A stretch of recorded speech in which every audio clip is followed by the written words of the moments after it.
শুধু উদ্দেশ্যটা কি? ক্ষমতায় যাওয়ার পরে সুবিধা নেওয়া। পুলিশের ভিতরে আছে, সেনাবাহিনীর ভিতরে আছে। এই সংস্থাগুলোকে, এই যে আমলা আপনারা দেখেছেন, রাষ্ট্রপতির এক প্রোগ্রামার সম্ভবত, উনি জামাত নেতা, জামাত আমির এই শফিকুর রহমানের আইডি হ্যাক করেছেন।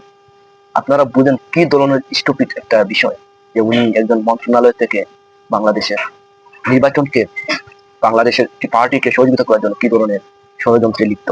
এটা কিসের জন্য? শুধু সুবিধার জন্য। আমরা দেশের মানুষ আসলে, এই যে আমরা কথা বলি, কার জন্য কথা বলি? মানুষ সচেতন হবে, মানুষ বুঝতে পারে। এই সচেতনতা করতে গিয়ে, এই যে সত্য কথা বলতে গিয়ে অনেক শত্রু তৈরি করেছি। এই খুনি হাসিনার বিপক্ষে কথা বলেছি। খুনি হাসিনা যারা অন্ধ সমর্থক, এরা তো আমাকে একদম সম্পর্ক ছিন্ন করেছে। আরো অনেক সময় অনেক কিছু নিয়ে কথা বলেছি। ওই সময় আমার অনেক বাদে এই আমার সাথে সম্পর্ক ছিন্ন করেছে। আমি দেখেছি যে আপনি যদি কোনো সত্যতা বাড়াতে চান, তাহলে আপনাকে সত্য কথা বলবেন। সত্য এইটাই, যে এই যে বিভিন্ন জরিপগুলো আমাদের সামনে বিভিন্নভাবে দেশীয় আন্তর্জাতিক মিডিয়া বা আন্তর্জাতিক জরিপগুলো যেভাবে বাংলাদেশের নির্বাচনকে অগ্রহণযোগ্য একটি অপ্রাসঙ্গিক নির্বাচন করার জন্য যে ষড়যন্ত্রে লিপ্ত ভারতের মাধ্যমে, এটা হচ্ছে সত্য কথা। আপনারা দেখেন, আমার দৃষ্টিতে একদম, যদি আমি বলি 70 থেকে 80% এগিয়ে আছে জামাত। আপনারা বিশ্বাস করবেন? এটাই।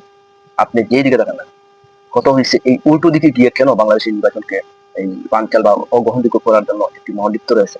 কারণ একটাই, খুনি হাসিনাকে দেশে আনতে, বাংলাদেশ আবার ভারতের দালালি, বাংলাদেশ আবার ভারতের এই গুলামি হয়ে থাকবে, ভারতের কলোনি রাষ্ট্র হয়ে থাকবে, ভারত বাংলাদেশকে এমন ভাবে ব্যবহার করবে, তার সব রাজ্যগুলোকে বাংলাদেশের উপর দিয়ে গিয়ে তার নিরাপত্তা দিবে, আর বাংলাদেশকে একটি অনিরাপদ একটি রাষ্ট্র করে তুলবে। এটা তো আমরা চাই না, এটা আগেও চাইনি, এটার জন্যই এত কথা বলে, এটার জন্য সংগ্রাম, এটাই জন্য বিপ্লব হয়েছিল 5ই আগস্টে।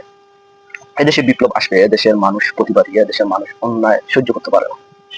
আমরা হয়তো যুগে যুগে বলে যাবো, কিন্তু ষড়যন্ত্রকারী থেমে থাকবে না। ষড়যন্ত্র